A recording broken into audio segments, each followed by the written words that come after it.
I think I'd just start by saying that the President of the United States could not have selected a better person to serve as the ambassador to the State of Israel. You are, as they say, the right man at the right time. Thank you very much, Alex. It's a great honor to serve the President and the United States of America, and I'm thrilled to be here with all of these fantastic people. The panel before was terrific. I want to say something in reaction. One of the things that I loved was the gentleman who is the satirist. And I think, without a doubt, when there are horrible things being said, the best response is often to use humor and to use ridicule, because it's such a powerful tool. If we act like that we are hurt by what someone says to us, people are going to continue to do those things because they want us to hurt. When we act like, doesn't hurt me, but what a ridiculous thing you said, and here's why it's ridiculous, and we respond with humor and ridicule, it is a very powerful weapon. And I think that one of the reasons why I said you're the right man for the job at the right time is because you've been to Israel so many times before becoming ambassador, maybe over 100 times. So you understand Israel, but you also understand what's going on in the United States, and you also understand media, you understand policy. And what we're seeing now is on both sides of the political and social spectrum, both the right and the left, this distancing from the State of Israel, support of Israel, and also this creeping anti-Semitism. And I want to start on the left. And what we're seeing with the election of Zohran Mamdani in New York is this fusion on the one hand with Marxism and also anti-Semitism. Maybe you can tell me a little bit about what you think is going on the left and how we work to try to combat that. Well, let's get real clear that what we're dealing with is Jew hatred. If we use the word anti-Semitism outside of our own circle, we certainly can use it here. It always leads to a level of ambiguity. But if we just say, look, this is Jew hatred, why do people hate Jews? The real answer is a spiritual one.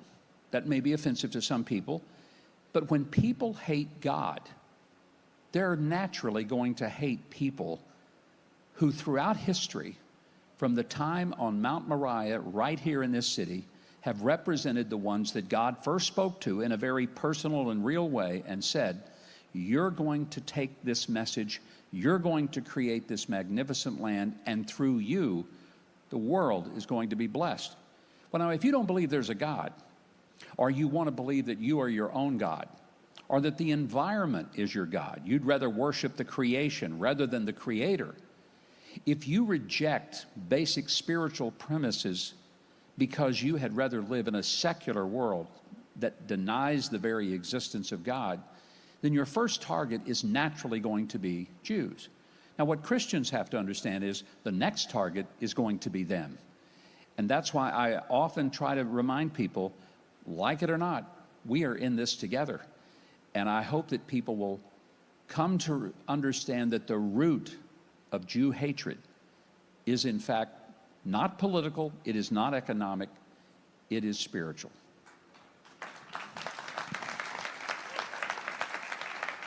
I think many of the people here, saw what was happening on the political left for a long time, and we're very sad to see how the progressive wing of the Democratic Party and the American left just slid away from Israel. And I think people were much more surprised, specifically since October 7th, to see what's happening on the right side of the political spectrum, this sort of American firstism, this fusion of libertarianism, isolationism, and like I said, I think that a lot of people have been surprised by it. Why do you think it's metastasized so quickly, and what do you think are the talking points that people in this room can use to sort of combat it and maybe control the damage? It's grown very rapidly because it's profitable. Let's not kid ourselves. There's money to be made by being a contrarian. There's money to be made by being divisive and provocative. I don't know if all of these loud voices are doing it solely for money, and I cannot tell you where the money comes from. I wish I could. If I could, I would tell you. But it doesn't make sense. Let's just take Tucker Carlson, that a man in his mid-50s, who I've known since 1991, when his first job out of college was in Little Rock, Arkansas, working for a newspaper. I worked with him for 6.5 years at Fox News in New York. Suddenly, in a very short period of time, a switch is flipped, and he has a completely different worldview, and his ideological base has completely changed. That's not normal for someone in his 50s. It just isn't. What happened? I don't know. Is it that it is more profitable for him to do what he's doing now than what he was doing when he was at Fox News? He wouldn't be doing it if it wasn't. There's got to be, on all of our part, a willingness to push back, stand up, speak up, but to do it with facts, but to do it not with a sense of anger and hostility. I think that's a huge mistake. If all we do is engage in the same level of temperature, then we're not going to be able to be successful. We need to calmly, but with a sense of assurance and confidence, push back on some of the more outrageous things. I'll give an example. He made a speech a few months ago, and he made the comment. He said, everybody knows that Jeffrey Epstein was a Mossad agent. Now, he said this in front of probably 1,200 people. I wonder how many of those 1,200 actually knew that Jeffrey Epstein was a Mossad agent. I would say no one, because to anyone's knowledge, it has never been proven, documented, that Jeffrey Epstein was a Mossad agent. I was a debater in high school and in college. One of the courses that I took was rhetorical theory. It's basically learning how to use language as a form of, if you will, propaganda, to sell your argument. When I listened to what he said, it occurred to me that is classic propaganda tool. Here's what I mean. If you say something, everybody knows, but everybody doesn't know, and no one in the audience is willing to stand up and say, no, sir, I don't know. Why don't you tell me how I should know that? If no one does that, everyone sits there and they nods. How come? Because everybody wants to act like, oh, yeah, I knew that. Of course I did. It is a tool that we need to push back on, and when someone says everybody knows whatever that everybody knows is supposed to be, we say, no, we don't know that. Why don't you school us? Why don't you give us some information and give us the footnote so that we can look it up? Because actually, nobody here knows that, because it's preposterous. We've got to answer the folly with fact. Now, some of the preposterous statements that have really caught a lot of wind since October 7th have been the charges of war crimes against Israel, charges of genocide against Israel. And we've seen that play itself out in the International Criminal Court and elsewhere. And I wanted to know from your view and with regard to U.S. policy, how do these charges and arrest warrants issued against Prime Minister Netanyahu for genocide, how does that affect America and other countries' abilities to defend themselves? I'm very proud of the United States. We have put sanctions on people like Francesca Albanese, one of the most horrible voices in the world today. We have also declared that the ICC is a rogue organization. The U.S. has no part of it, and we have put sanctions on people associated with the ICC and the ICJ. We will continue to do that, and I think that is the right course for the U.S. When we hear ridiculous allegations, Israel is a genocidal nation, I simply say, really? Then they are really, really bad at it. They're the worst at this that has ever been attempted in history. Because if Israel was genocidal, they could have taken all of Gaza down in about 2.5 hours. Last summer, we saw what Israel is capable of. They took on a nation 10 times its size, not only in population, but many, many times over its size geographically, and they kicked their ever-loving rear ends in the space of 12 days, didn't lose a single airplane, a single pilot, or a single soldier, and they did that. If they wanted to commit genocide, do you think they could do it in the space of Gaza, which is the size of Las Vegas, Nevada? Of course they could have. They didn't. Why? Because they're not a genocidal nation. It's ridiculous to say that of them. I'm glad you referenced the 12-day war with Iran, and obviously we know what is looming large over the elephant in the room, so to speak. We do? See, there you go. Everybody knows. So everybody knows. It's in the news. But because this is an anti-Semitism conference, I think that we should talk about Iran and how the Ayatollahs are the worst violent anti-Semites in the world today. And how do we make that case to the world and the American people? We got to remind the world that basically many, many plates of poison are being served by Hamas, the Houthis, by Hezbollah. But all of those plates of poison came out of the same kitchen, Tehran. And if you want to stop the poison, you can change the menu, but it's better to burn the kitchen down and not let them serve those plates anymore. Many haters of Israel are charging that the United States takes a lot of heat for their support of Israel. And people around the world think that if they support Israel, that they will take heat from others. But actually, what we see here in Israel is that people hate Israel because Israel is an ally and supports the United States. And particularly, we see in Iran, they've always talked about the little Satan and the big Satan. And the big Satan's not Israel, right? So maybe we can talk a little bit about Israel's support for America, Israel's being the installation of the West here in the Middle East, and why that's such a big threat to some of the players in the region. As a U.S. ambassador to Israel, my primary job is to bring the message of America to Israel. But a part of that job is also to bring our relationship and the value of the partnership between the U.S. and Israel back to America. Because a lot of Americans may hear this nonsense. Why are we doing so much for Israel? They don't do anything for us. To which I want to say, really?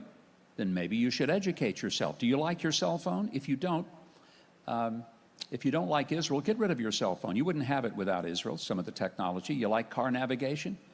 Do you like medical treatments that have saved the lives of some of your relatives? Well, thank God for Hadassah Medical in Jerusalem or Sheba Medical in Tel Aviv, without which their research and their extraordinary technological advances in oncology and gastroenterology have saved the lives of some of the people that you love. Israel does more for the United States than most Americans will ever understand. And one thing we must remind people, every enemy of Israel is an enemy of the United States. You indeed are the appetizer, but we have always been the entree. For 47 years, Iran has always in the same sentence said, death to Israel and death to America. It is the American flag they put on their buildings and cause their people to march over and stomp on going in to let America know how much they hate us.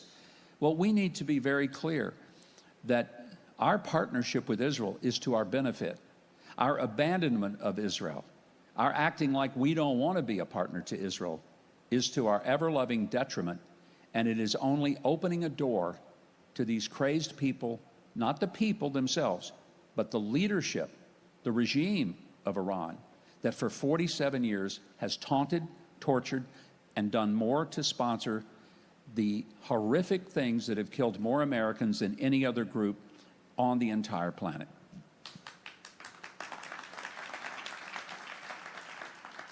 The President of the United States likes to keep everybody on their feet with his statements to the media. You've watched the President closely. You've been in the room at some of the most important consequential meetings on policy, particularly related to the Middle East. Tell me how you think that people here should interpret the President's statements, because one day he can make a very strong statement, the next day he can make a very soft statement, and we're trying to figure out, how do you interpret the President's statements? Well, let me remind you, Alex, that the first thing I do every day, because the President, as you know, is famous for firing people on Twitter. The first thing I do each morning is I read his Twitter feed to see if I still have a job. So let me be very careful how I answer this, lest I wake up in the morning and I read that it's time to pack up and go back. Selena Zito, who is a wonderful writer in the U.S., had one of the most brilliant statements back in the first term for President Trump, and she said, always take President Trump seriously, but not necessarily literally. And I think that's a good persuasion. I tell people to understand President Trump, recognize that he is the ultimate pragmatist. He is not a political person like you've ever known before. He does not speak the language of ideology that most people are used to when they hear political people speak. In other words, most all politicians operate on the horizontal, left versus the right. and you judge a person by where they are on that spectrum, how far left, how far right. People who live in that genre of politics will limit their solutions to whatever ideology they've ascribed to. So they say, oh, I can only follow policies that are right of center. Or maybe they say I can only follow things left of center. President Trump does not see things horizontally. He sees them vertically. He asks two questions for everything put before him. Will it work, and will it make things better? And if it will work and make things better, but it lands a little left of center, he may go there because he's not horizontal, he's vertical. He does not start his every decision process only within the box of right of center. And that's what makes him not only the most effective president in my lifetime, and the most amazing president in my lifetime, perhaps in all of American history, but also the most consequential president when it comes to making the very difficult decisions on things like the Middle East and our foreign policies, because he doesn't say, okay, what is it that we've done for the past 50 years? It's never worked. Let's just keep doing that. Let's put some more oil on that machinery and maybe it will work. He says, if it hasn't worked in this length of time, why are we continuing to do it? Throw it out and start on something better. It's why I love the guy, and I think he's the best president we could possibly have right now. And a final question here. Tell me, how big a priority is the fight against anti-Semitism to President Trump, and what have been the policies that the United States have put in to fight anti-Semitism and to protect Jews in the United States and around the world? There's never been a president who's put this focus on it as he has. First of all, his daughter is Jewish. His grandchildren are Jewish. He has a son-in-law who's Jewish. A lot of his friends are Jewish, many of the people around him. But beyond that, let's look at what he's specifically done. No president has done for Israel and the Israel-U.S. relationship, recognizing Jerusalem as the indigenous, everlasting, and biblical homeland of the Jewish people and moving our embassy here. That was massive. Recognizing the Golan Heights as the sovereign territory of the Israeli state. That was big. Recognizing that Israel has a right to build communities in Judea and Samaria, that it is not a violation of international law. Looking at the fact that Israel and the United States need to be partnered up in our push against Iran. But then the more practical, mundane things, right now here in Israel, his appointment to the Department of Justice for Anti-Semitism, Leo Terrell, who is a dear friend and a wonderful human being. He is here in Israel, but he every day is working on behalf of the president to combat anti-Semitism.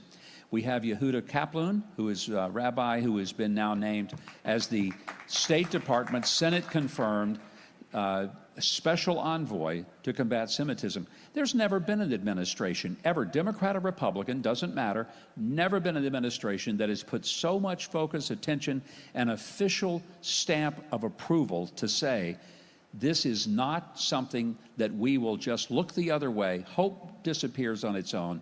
We will fight it as a government, as an administration, because it is the morally right thing to do, and because I believe deep down the president believes, as so many of us, if you bless Israel, you will be blessed. And if you curse Israel, you will be cursed. He'd rather America be blessed, and I believe he's well on the way to making that happen. Ambassador Mike Huckabee, thank you so much for being with us. Thank you, Alex.